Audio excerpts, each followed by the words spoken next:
Hi, this is JD Movie Review. To begin to my review of Pacific Rim, and just want to go ahead and throw out for you how I'm getting this review to you early is because I was lucky enough to get into a pre-screen for it the other day, and also want to share with you how you can get into a pre-screen yourself because these are not exclusive to just anybody. Um, all you have to do is you can find like there's a bunch of different subscriptions you can get. And for either of these, you just have to find the right sites for them. Probably Google search to find them. But the one I use is GoFobo.com, and I'll leave a link for you in the description. So yeah, you just subscribe to the site, and they'll either sometimes send you emails for some of these screenings, or you actually have to find like codes to redeem for the tickets in like your local papers or radios stations. Sometimes do contests where you can win these tickets. But yeah, you just have to keep your eye out in your papers. Usually in the entertainment sections where you'll find it. Anyway, so now to the actual review, and any of you who've seen the trailers for it, it's not hard to really describe this movie. Basically, you're just getting giant robots, giant monsters clashing together, um, making spectacular like big fight scenes with crazy action and beautiful special effects. Just about everything you want from a good action flick. And for me, it took me like straight back to those days of watching, like Power Rangers as kids, like waiting for like the scenes where you get the the big robot fighting monsters and stuff like that. Um, and that's one of the big selling points for me for this film was basically its visual effects. I loved like all the action scenes stuff like that. Um, the only thing I'd say is that probably took away from that is not enough of the giant robots, finding monsters in it. I could use with a little bit more of that, a little less of like the backstories they gave them. Like they give some like focusing a lot on like some of these sappy, like backstories for some of the characters, sad and depressing stuff that happened to them, like younger, that kind of made them who they are. Didn't really care for it. One thing also about the film that I thought was really nice, that I think like really helped it stand apart from other, like movies or TV shows that's done the whole like concept of humans piloting giant robots, was their whole idea of their piloting system would be two people would have to pilot it, and one's controlling left, one's controlling the right side, and minds would have to meld together to like create this connection for it to all work out.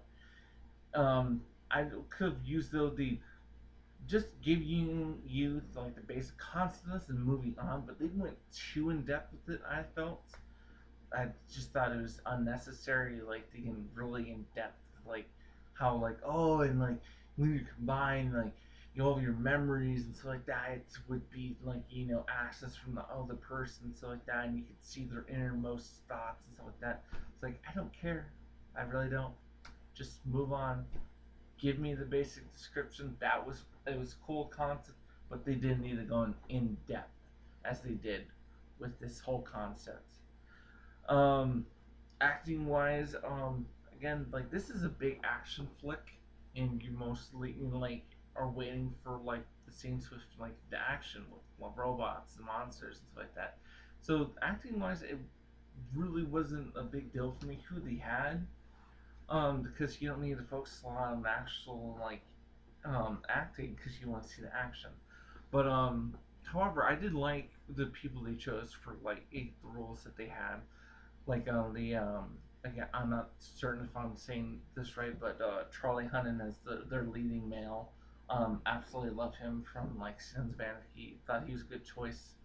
They had for the lead character, and I think it's pronounced Idris Elba for one of the supporting male actors who played the general character in this.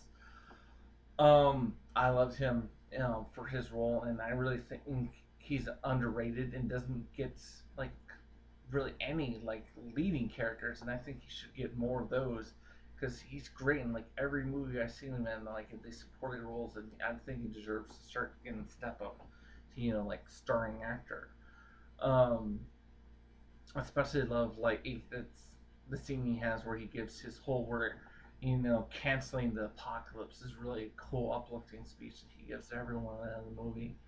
Um, and then have to give a shout out, of course, to my man Ron Perlman, Hellboy. I loved him in this, even though he only has a few short scenes in it.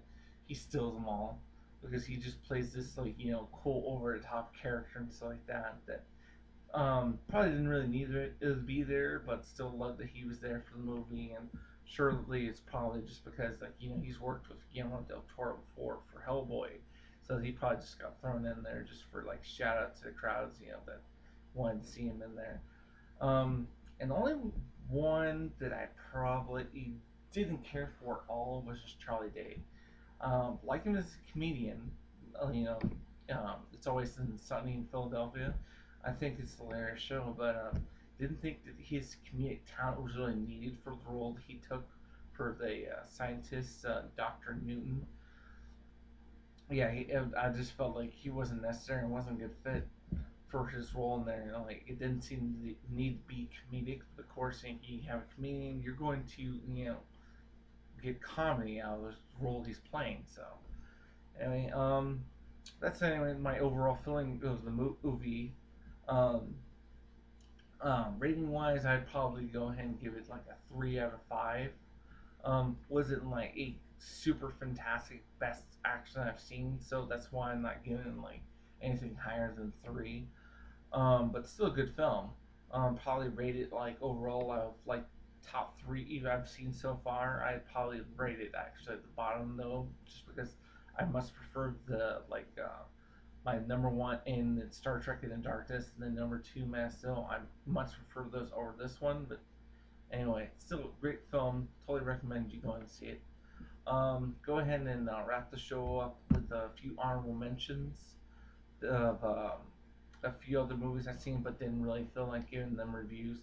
One this past weekend I saw Despicable Me 2. I thought it was a pretty good film. Didn't really even like the first one, to be honest, too. But I thought this one geared a little more towards being good for both, the kids and the adults. That I actually was able to enjoy this one a little bit more. And of course, those minion characters having there are just absolutely hilarious. And then my second honorable mention I'll give is for This Is the End. Movie that actually kind of surprised me. At first look, I thought I wasn't going to really like it too much. Didn't sound terribly interesting. Then actually, after again the chance to watch it, um, I completely changed my mind. Absolutely hilarious comedy. In fact, probably one of the best ones I've seen in, if not just this year, maybe the last couple years. So yeah, both of those movies I recommend trying to see if you can in theaters before they're gone. Anyway, so that'll be it for me. So that's JD movie review. Can't wait to give you guys the next one, and signing off. Goodbye.